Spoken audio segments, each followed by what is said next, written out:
Hello and welcome to Mini Evangelism, the driver's seat, where we talk about the Bible without the kids in the car. In today's episode, we're talking about the prodigal. Nope. We're talking about the Good Samaritan. And you can look forward to hearing about Drew's terrible choices. And Anna's chronic lateness. Excuse me, time is a construct. And Hillary Clinton. Let's go. Let's go.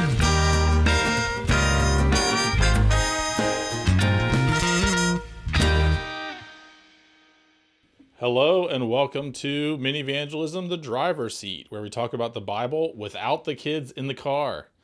We are excited to be with you today, and we're talking about the parable of the Good Samaritan, which is one of my favorites. And so Anna, I wonder, what version of this story did you inherit? So I heard this story a lot. I feel like this is a good one that we give to kids. Uh-huh. You know what I mean? It's a basic, be kind right. kind of parable. Right. So I've heard it my whole life, but I think my favorite version is the VeggieTales version of the Good Samaritan. I don't think I know that. Oh, it's a good one. I think the Good Samaritan is like the little junior broccoli. I don't remember all of it. The only character I really remember is the priest was an asparagus. Naturally. That was very I was self-conscious about the way his pee smells. Yeah. Yes. And that's why I didn't want to get near him. No. But it's like two countries that are fighting each other, and they're throwing stuff back and forth at each other. Yeah. And so that's how it goes. And it's been a long time since I saw it, but I just remember that version. Anytime I read the story, I imagine that little uppity piece of asparagus walking by the Samaritan on the side of the road. That's great. That's great. So how about you? How did you inherit this story? What's funny about this story is I think it's one of the few parts of the Bible that are still in the zeitgeist, still part of our Western culture. Even if you don't go to church, you are going to hear somebody called a Good Samaritan. Mm-hmm. We talked about how there are Good Samaritan laws about helping people not be afraid to do the right thing. You're not going to get sued if you do the right, try to help. Mm-hmm. And if you don't try to help, you might get sued. Yeah. And so I think it was kind of in the air. But part of what I actually want to talk about is when I hear this story, part of my initial reaction is I feel pressure to do the right thing. Mm-hmm. And guilt for knowing that I haven't done it, and I feel indicted by the story. Mm-hmm. Do you feel that too? All the time, especially because I am married to someone who will pull over the car and help, if traffic allows. Yeah. Keeps a water bottle in the car when we're driving around and it's hot, and I'm just yeah. Or I'm sorry I'm late. I had to stop and help. And I'm like, oh my God. Okay. Yeah. That's so wonderful for you. Well, and I remember when I think about all the people I passed. Yeah. I remember being a kid in a minivan, and more than once there was an accident and our family stopped to try to help. Mm-hmm. Part of that was because my parents were pastors, and there once was a time when you would get in an accident and a pastor would come up and you would be glad. I think now's the time when it's oh, that's weird. Please go back in your car. I'll take a secular helper, please. But that was a thing. I also remember my mom explaining at some point that she used to, when we would hear sirens or see an ambulance, she would try to say a quick prayer out loud for whoever they're going to try to help. Yeah. And I think that was part of how this story became part of my formation, that if somebody's in need, you try to help them. In my radical days, I used to frequently pick up hitchhikers. Oh my God. What? Yeah, I did. And it was because of this. And how are you not dead? I don't know. I never got close to being dead. Man, you're a man. That's why. Probably. Yeah. But I met some real characters. I'll tell you that much. Some real characters. I used to live on Route 50, and people would think that they could walk from Winchester to DC. And they'd hit the mountains and be just not being able to handle it. And so I'd pick them up and either take them back to Winchester or take them to DC. And I think that that was me trying to be a good Samaritan. But it also got me in a couple tight spots, and also made my mom and my wife pretty nervous for me. Yes. Yes. But I feel like I feel the same way about like germs at communion and picking up hitchhikers. If that's the thing that kills you, like what a way to go. Like that's No. yeah. No. I say go for it. Bring on the germs, bring on the weirdos.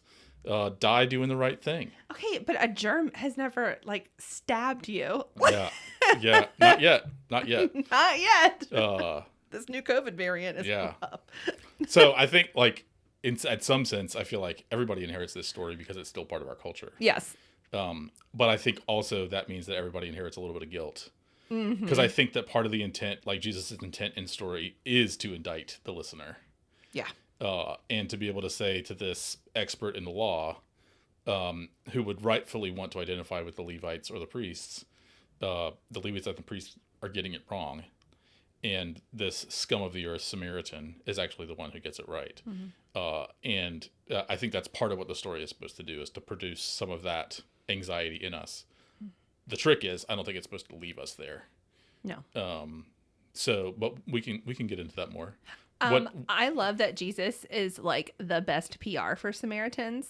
Okay. Because like, yeah, you're like scum of the earth Samaritans. And now like, I don't think in our like culture, Samaritan is even associated with like a race, right? Or like, you know what I mean? Like a group of people. It really is just good guy or good person because of this story. And like, man, Jesus gave them like such a bump, like to go from absolute like dog trash and to like the definition of what a good person is. Right. Now it means good guy, which is why I think if you're, so when I was doing youth ministry, we once did like a role play of the story. Yeah. But the way that I told the story was it was like the SGA president and an Eagle Scout were the priest and the Levite.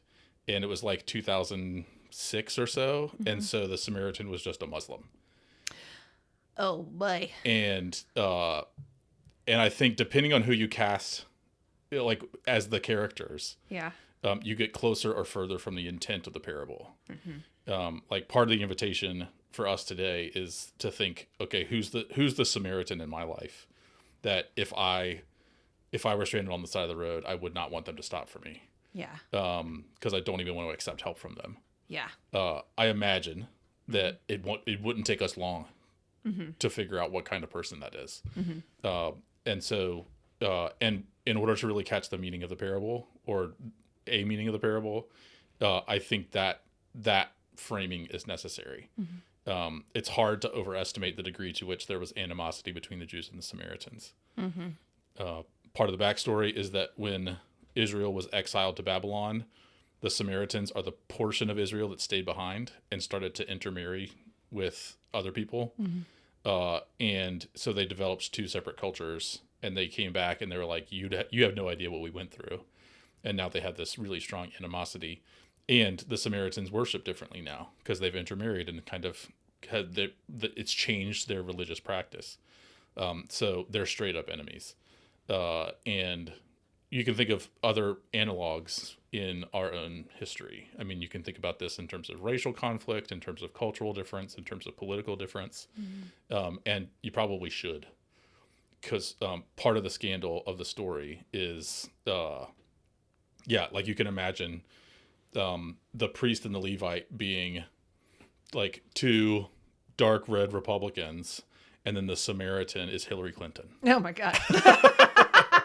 Like it's that visceral. Yeah. And would have induced gasps and spit and people walking away. Like that's how scandalous this story is in its original context. Right. And I'm risking overemphasizing it now, but I think that's a key part of catching what this story is throwing down. And I think also too, like if you're listening to it in a modern day context and you're a Christian, it kind of hits a little hard when you think about like the Samaritans were still Jewish.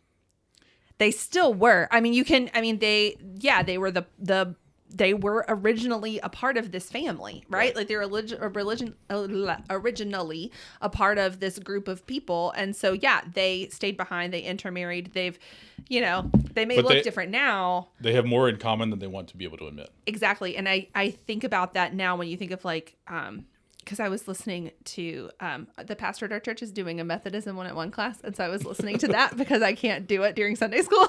Yeah. And brought up Martin Luther and like the Protestant split, right? And how like throughout history, there's been like conflicts and religious persecution within our own religion, right? Yeah. Like with it between Christians.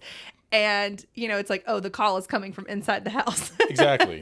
Yeah. And yeah, like you said, it makes you uncomfortable to think like, oh, no, we actually have more in common. Right. And so part of what the story does in the Gospel of Luke is this is a person who thinks they've got it all together. They're pretty close to like full righteousness, and they just want to they want to double check the technicality of who is my neighbor.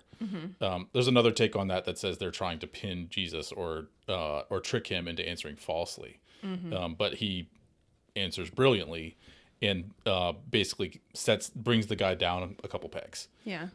And says, who was the neighbor in this, like who did the will of God in this story? And the lawyer has to answer that a-hole. Yeah. That person who I can't stand. Yeah. Is the one who got it right. Another thing I love about this particular parable is that it is one that we give to children, like pretty early on. You know what I mean? Like we introduce it because it is such a basic concept of like how to be a good human. And I know in the last episode we talked about like morality Olympics and all this stuff, right? But this is just like, hey, this is be a good human, right? Yeah. And this story that is like so child friendly, Jesus is using it to educate someone who's supposed to be like super important and super smart and all this stuff. And it's almost like condescension a little bit, like to, as opposed to like some of the other parables, which even now I struggle with. Like this one is such a simple one, but Jesus, he was not teaching children. He was teaching adults and, just kind of like, hey, we've all lost our way a little bit. Right. I love how the parable, particularly if you're listening to a parable for like the right lesson or this is the right thing to do, it forces the listener. At first, you're like, oh, a priest comes by. Great. The priest is going to do the right thing. I'm like the priest. Oh, the priest doesn't. Oh, a Levite comes by. Oh, I'll be like the Levite. Then a Samaritan comes by. Like, no, I'm not going to do that. Oh, they do the right thing. And then suddenly when we realize we can't identify with the person who did the right thing, suddenly we're in an existential ditch. And ultimately that's the place where the story takes us. Yeah. And I think that's like a brilliant aspect of the construction of the story. I think it's right that like it's a decent story for moral formation. But part of what we give to kids when we give them the story is guilt. Yeah. And welcome to Christianity. Right. Here's your guilt. And so like you brought up Martin Luther, like I think one of the big things about like the Protestant Reformation was Luther's discovery that he was a man in the ditch. Yeah. And part of what the church of his day was giving him was more instructions about how to be a good enough person. And part of what he discovered in rereading scripture is, no, I'm in a ditch and I need help. I need the free grace of God to get me out of this ditch. And that ended up being something he was willing to give his life to. But his language for that is the law and the gospel. Yeah. So the law says be kind. The gospel says God loves the unkind. The law says be godly. The gospel says Jesus died for the ungodly. Right. And so I think this is a thing to be aware of when we do give it to kids too. And the law says be clean. Right. And the gospel says you're going to have to get dirty and pick up this bloody person. Yeah. You know, it's just this like piety, right? And it's almost like you can almost excuse the priest and the Levite a little bit.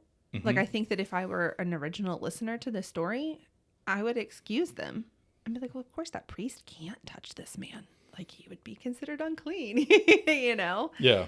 But I think it's just, we get so wrapped up in what is right that we forget, like, just freaking helping somebody is the right thing. Like there's no special way to do it. There's no special ceremony. Just get down there and do it. Yeah. You know? I love that you keep on coming back to just be a good human. I keep on coming back to nobody's a good human. but there are good like qualities in it. You know what I mean? Like it's not the Samaritan was not necessarily they are, but like if I were listening to this in its original context, like, and I hear Samaritan, that's not a good person, but they still did a good thing. Like just do maybe it's not be a good human, just do the right thing. Right. It's not hard. And if I examine my own biography, there's plenty of times when it would have been easier to do the right thing and I just didn't want to. Oh, most definitely. Yeah. So, I've never picked up a hitchhiker between Winchester and DC. Well, it's funny. Like, I think I told a story in some letter I wrote to the church recently that like, one time I picked up a hitchhiker and I decided, you know what, I'm going to go the extra mile. I'm going to buy this guy lunch. I was feeling so good about myself. Notice that in the parable or before the parable, the lawmaker says, but I'd like to justify myself. So I want to make sure I get this right. So I was ready to justify myself and not just give him a ride, but also buy him lunch. Did you already have the like Instagram caption written in your mind? Almost. Or the Facebook post like written in your mind about what you were going to say afterwards? Almost. Yeah. I was going to be so holy that I wouldn't even tell anybody about it. Oh, yeah. Nice. Yeah. But then we sat down for lunch and started talking, and he quickly brought up politics and quickly made it clear that he is from a different side of the aisle in just about every respect than I am. Oh, boy. And I think this was Jesus messing with me, because as soon as we got into that, I was like, I should never have bought you lunch. I should never have picked you up. I should have just let you fry out there in the summer sun. And my immediate instinct was just to get up, take my sandwich, because I'm not going to waste a good sandwich, and walk out of there. But then I realized, no, if I'm actually going to try to emulate the Good Samaritan, let alone emulate Jesus, this is what that means, is actually offering generosity to somebody who I don't care for, who I think doesn't deserve it, or who I actually actively I want bad for them. Oh, you know, no. like, I mean, that's a little extreme, but Yeah. but somebody who has now identified themselves as my enemy, will you still do it? So I paid for lunch, and we didn't chat that much. So I kind of like I want to know finished what the they were job and going to walked DC away. for. Who knows? I don't even remember what year it was, but I'll never forget that person, because like I feel like that's when the parable took on flesh for me. Is you think you're doing the right thing. What if it's an a-hole that I'm asking you to help? Right. That's a harder thing.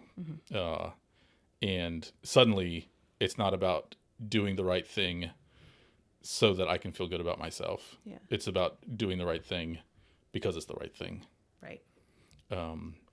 Which is, I think, tough. Yeah. One question that we often ask is like, what does this story tell us about God? A different version that I like to ask when we're looking at parables is, this is a story that Jesus tells, but where do you see Jesus in the story? I was about to ask you that question. It was literally in my brain. I was going to be like, you always ask this question. So, well, let's turn the tables. Sorry, pal. You get to go first. Okay. Let me bat it back. Jesus can be any of the characters except for the bandits. Okay. And the priest and the Levite. I think Jesus could be either the Samaritan or the man in the ditch. Yeah. Like he can be both, and you've kind of already talked about the like how he was the Samaritan, right? Like how people didn't want his help. Like especially like even when he went to his own hometown. Right. Or like when he like delivered a man from like possessed by demons, right? Like people straight up ran him out of town and were like, no, we don't want your help. Please leave, you know? And here is this Samaritan, you know, offering help to the people, and eventually, you know, it's taken and good happens. But then also he could be the man that's been beat up. Yeah. And it's the people that follow the law that are the ones that leave him to die. Yeah. But ultimately it's those that are going against the grain. Yeah. That help him out. And I think that's an interpretation that it's worth the church sitting with. That Jesus tends to identify with the suffering ones. And so one way to interpret the parables, and if you're looking for where Jesus is in the story, one way I was taught is look for the one who's bleeding. That's Jesus. But I think the Samaritan too, though, is a persecuted minority. Yeah. So he's both. Yes. Yes. I think you're absolutely right. I even don't mind the interpretation that he's the donkey. He's the one on whom the injured are slain, that carries them to safety. Yeah. So I love that, because I do think that if we have inherited the story, we might inherit a story that doesn't even have Jesus in it at all. That just says, damn it, you should be a good person. But when we give the story with Jesus in it, part of what we get to say is that person that nobody loved, but who helped anyway, that's what Jesus is like. Yeah. And that person who's hurt and everybody's ignoring, that's where Jesus is in the ditch with the ones that are being ignored. I think the church is kind of constantly in a time of reckoning the way that we've gotten it wrong. But especially in America, I think the church is still reckoning with ways in which the church has definitely looked more like the Levite and the priest than the Samaritan. Right. And so I love all of that. There's one other thing that I think is worth mentioning, and that's that recently I was in a class where the question of like, what's the church like? What is the church for? It said not necessarily that the church is like the Samaritan, although that totally works. But a different way to look at it is that the church is called to be the innkeeper. Yeah. To offer hospitality to the injured and whoever Jesus the Samaritan brings us. We're called to use the gifts that Jesus gives us to take care of them until Jesus comes back. And like that, the big clue in the parable for that is anytime in the parable when somebody says, I'm going to come back. Yeah. Like, there he is. That's some foreshadowing. But I love that part of it is that Jesus is out on the road rescuing folks and sending them to the church. And yes, we're called to be out on the road, but an additional image is that when folks come to church, it ought to feel like walking into a really nice hospital. Yeah. Where the gifts of God are used to nurture the wounded back to health. That includes the folks that are spiritually wounded because of their own sin. That's those that are wounded by the law, that have been told their whole life to be nice and feel like they're not nice enough and therefore God doesn't love them. To bandage those wounds too and say, no, actually, God's more like the Samaritan that doesn't care what got you into the ditch, but is ready to do whatever it takes to help get you out. Yeah. No, I like that. I also like the, because we talked about this in our prep work for this, and I just love how Jesus brings up an inn, because if anybody knows about innkeepers not doing what they're supposed to do, it would be Jesus. Be like, and this innkeeper who did have rooms I love that. took care of the Samaritan. I love that. I just like, I've told you about like how I like to have this like midrash in my own brain about how people act in the Bible. And I just, imagine the original innkeeper like reading Luke's gospel and be like, oh no, like at the beginning. And then he gets to this story and he's like, oh man, he called me out. Yeah. I mean, that could probably make a pretty decent Christmas sermon. Cause like in terms of like setting characters, like there's bands of cloth and bandages and you could put all that together. So you've got about 4 months. No, you do. You can preach. No. Come on. Give me Christmas off. You can preach. Oh, no, I'll do the first 2 sermons. How about that? We'll switch it. You can do the 11 o'clock service. Love that. I think too, something I loved that Lily said, and it was the most innocent question, but then like when you hear it, you're like, oh, there's a lot of weight to this, which was the Samaritan late? Yeah. to where he was going. So tell us, why is that a weighted question for you? As someone who was conditioned by their dad to never be late. I mean, now I believe that time is just construct. I'm late to everything. But, the anxiety that comes with being late, you know what I mean? That the Samaritan did stop and put aside that anxiety, you know what I mean? And like decided wherever I'm going is not as important as this person's life, like that. I just think that that's just such a, it's just heavy to me. I don't know, like how many, it's that guilt. Once again, that good old Samaritan guilt. That how many times have I not done the right thing because I've been late? Or how many times have I not done the right thing because where I needed to go was more important? I mentioned my husband will all the time just be like, sorry, I'm late. I was, inviting somebody to church that I found or taking somebody through the McDonald's drive-thru. You know what I mean? And like, I would never do that. I know that I have like passed by people on the side of the road and been like, well, I can't, I got a meeting that I got to get to or whatever. Yeah. Even there have been times like even my own family, like a child trips or falls or something and we're trying to get somewhere and it's like, you're fine, get in the car, where I need to take that 5 minutes to just hold you and comfort you and tell you that it's going to be okay and put a Band-Aid on that wound, not hand the Band-Aid to your sister for her to put on you in the car. You know what I mean? Like that kind of stuff. It just, I don't know. I'm feeling really guilty now. Dadgummit, I talked myself into it. Yeah. I mean, I think that's a beautiful thing to reflect on, that among other things, the Samaritan is unhurried. Yeah. Yes. And what kind of like spiritual wellness would it take for us to go, like us as like modern Westerners, to go through life unhurried? Mm-hmm. And I feel like unhurried is very close to unworried. Mm-hmm. Yeah. Not in a rush, but like open to whatever you're going to encounter that day. Yeah. I heard somebody talking the other day about every morning they wake up. This is an older person.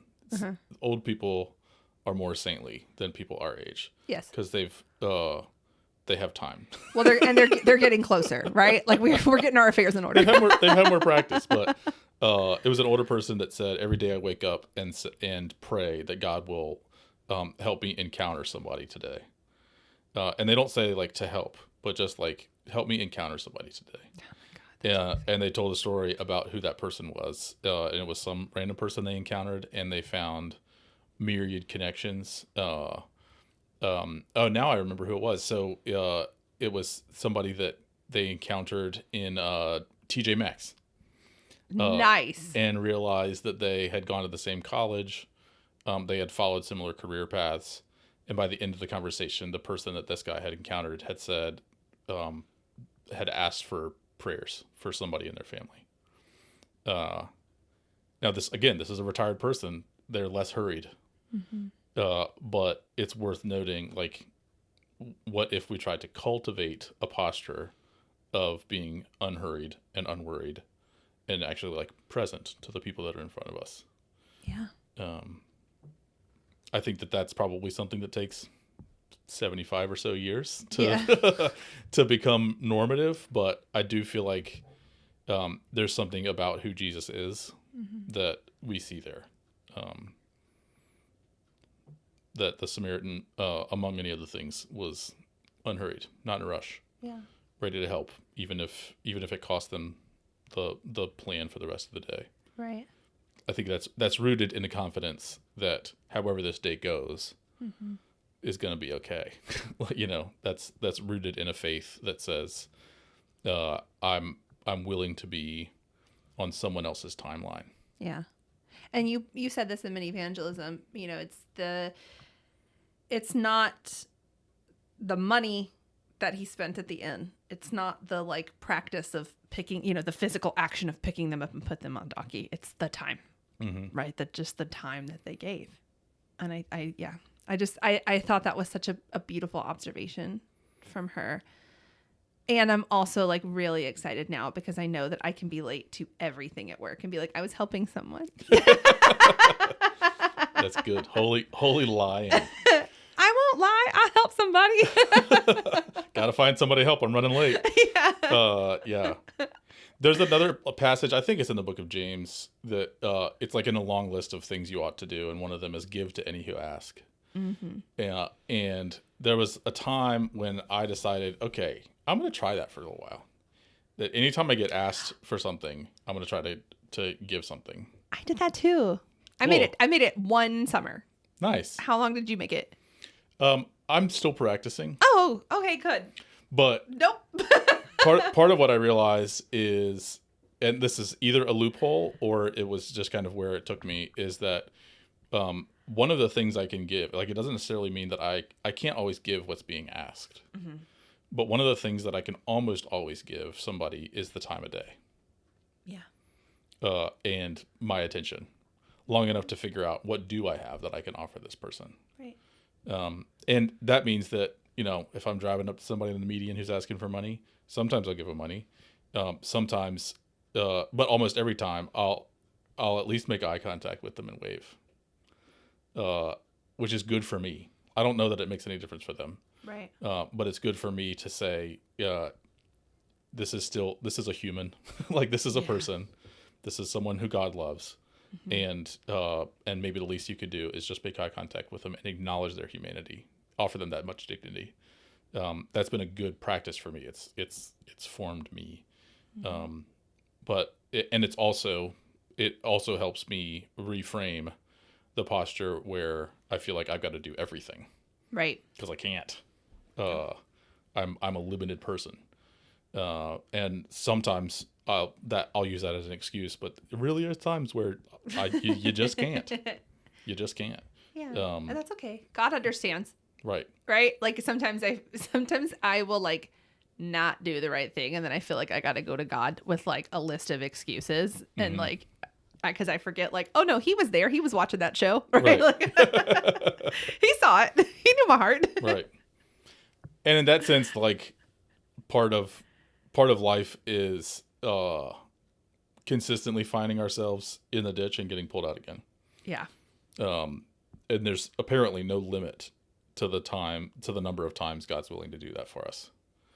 Mm-hmm.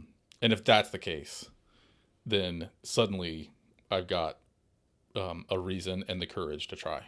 Yeah.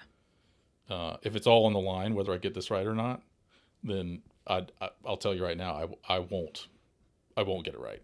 Mm-hmm. But if the end is assured, or the promise is real, then suddenly I have courage to try, even if I get it wrong. Yeah.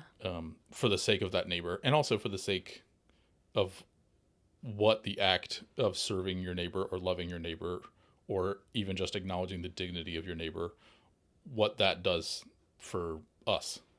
Yeah. It is for the sake of the world. It's also loving your neighbor is also something that changes your own heart and feeds your own soul. Yes. And so it's not completely unselfish, and it's not supposed to be. It's supposed to be kind of mutually beneficial. Right. Yeah. And it just helps make the practice a lot easier. Yeah. So I wonder, what do you think we should keep in mind when we talk to kids about this story?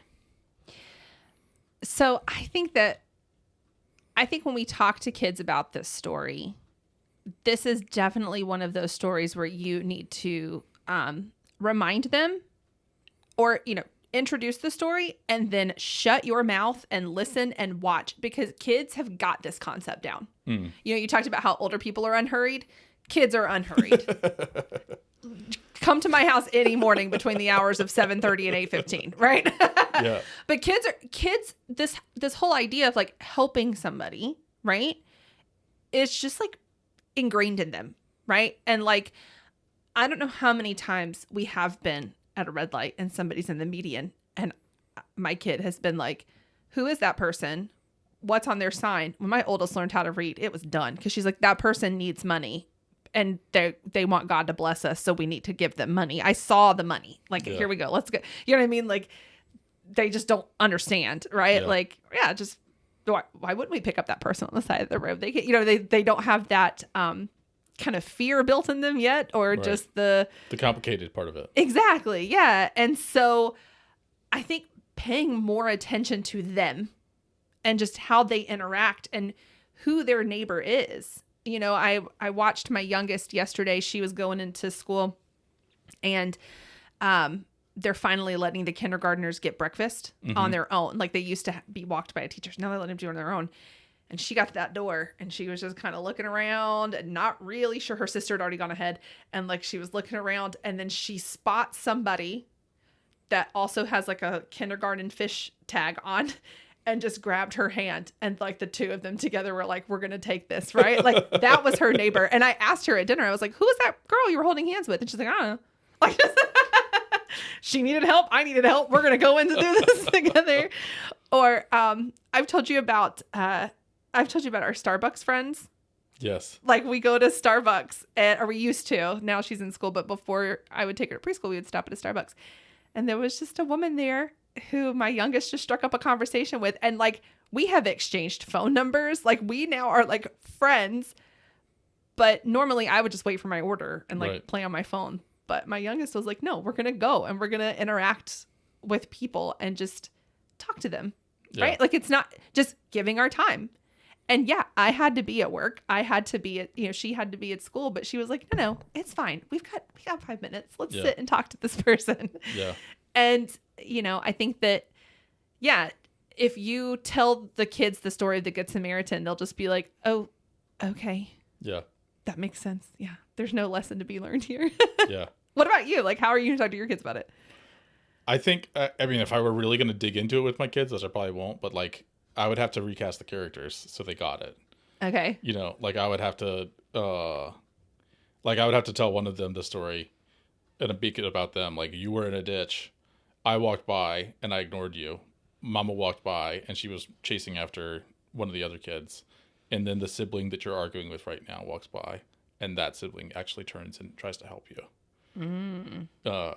That's a very different story once it's somebody you don't like in that position. I don't know that I would ever actually do that with my kids, but I guess it's... Or you flip it and your sibling's in a ditch and only you can help them. Right. I think by and large, like, when encountering this story or experiencing this story with kids, generally what I would want to say is, like, you can tell your kids to be kind, or you could try to consistently be the Good Samaritan for your kids. Yeah. It's probably the way that children or anybody like learns to care for somebody else is through being cared for. Yeah. And I think that that's like true to the parable, that like once we realize we're in the ditch and Jesus is the one that helps us, even though he's one that maybe we didn't want or didn't expect to help us, that's what actually frees us to look and see who else is in the ditch. So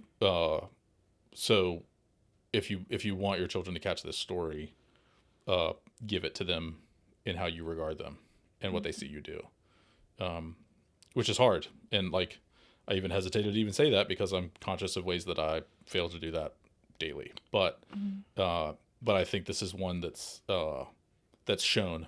Right. And that's how it actually gets in our bones, is when we're on the receiving end of that kind of kindness. That's what frees us up to be generous and kind to others. Yeah.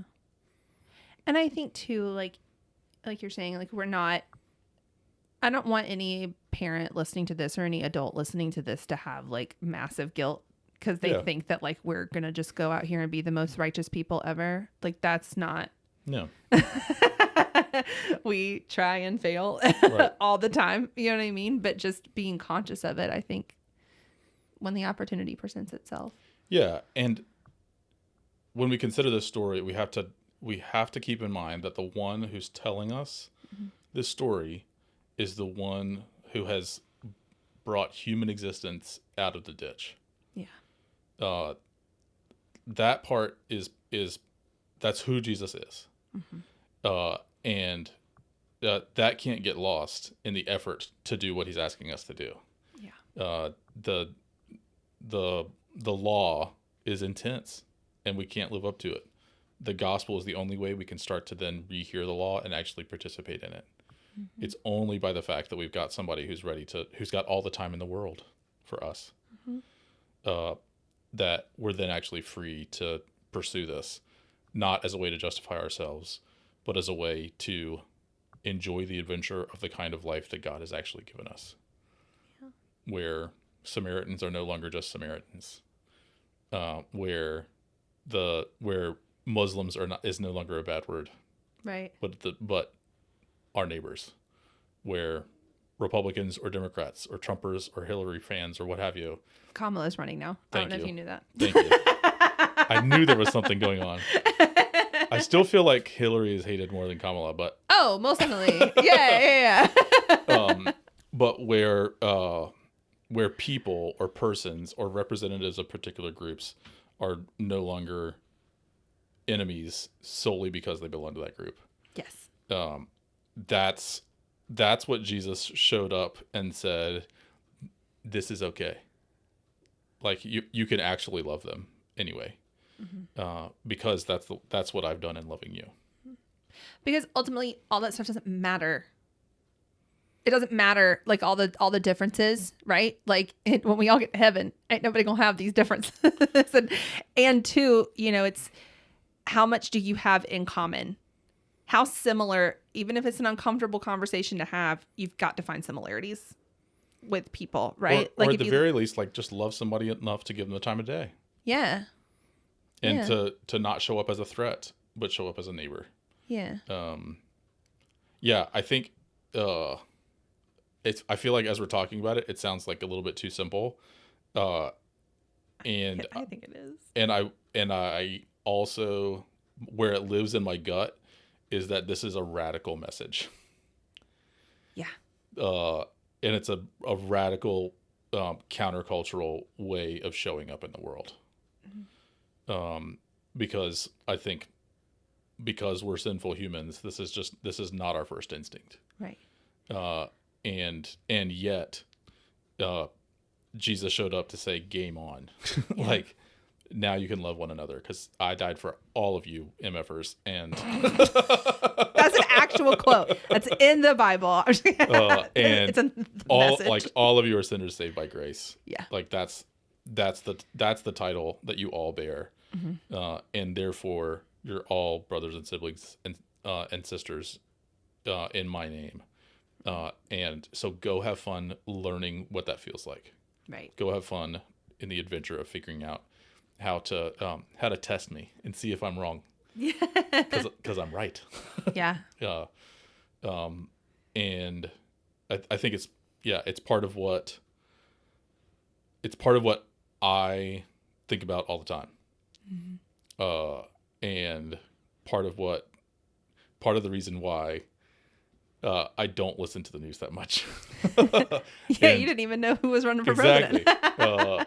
Part of why I don't go there because I feel like there's a spirit that just wants us to paint with broad brushes and take a dump on the Samaritans. And Jesus just says that's just not real.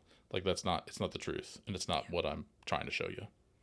Yeah. I think our society has complicated things to a point that anything simple is radical. You know what I mean? That's just it. You know what I mean? Like anything that is simple is something that we're just like, that's too much. This needs to be a 10-step process. Yeah. Awesome. Well, what were you going to say?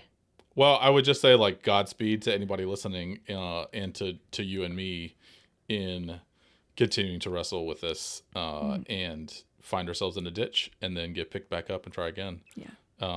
Not because it gets you on the good list, but because this is what it looks like to live as a person of faith. Yeah. Is to keep trying, so that you can experience, like, just imagine the feeling of that person in a ditch who woke up not in a ditch anymore. And imagine the feeling of a Samaritan who knows what they were going to spend that money on.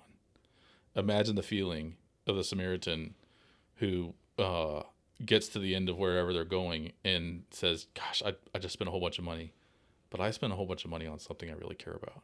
Yeah. You know, like that's where part of the payoff comes, is the sense of having experienced Jesus in real life. Yeah. So Godspeed and go get it. You know that when we go to our next lunch meeting, we will pass like 3 people that we'll have to give money to, and it'll be like a conversation of just like, who's going to do it? Yeah. Yeah. That's going to happen. It's going to be fun. It's going to be so much fun, but we're not picking up hitchhikers. Oh, come on. No. Well, if you're in the car, then I'm not alone. It's not as dangerous. Okay. No. All right. Well, thank you so much, parents, for tuning in to the driver's seat. We hope you got something out of it. Don't forget, you can follow us on Instagram at Mini-Vandalism, where we will be posting our daily good deeds. I'm kidding. Or if you have any questions or comments, please email us at minivandalism@gmail.com. We'd love to hear from you and just learn about ways that we can continue to be a blessing to your family. And I think that's it. That's what we got. All right. We'll see you next time. See you next folks. time. Bye. Mini-Vandalism and the Driver's Seat are hosted by Anna Burrell and Drew Colby. Theme song written by David Burrell and produced by Evan Setzer. The theme song was performed by David Burrell, Drew Colby, and Evan Setzer. Podcast, sound design, and editing done by David Burrell. Mini-Vandalism and the Driver's Seat are a ministry of Grace United Methodist Church in Manassas, Virginia. For more information, check out umcgrace.org.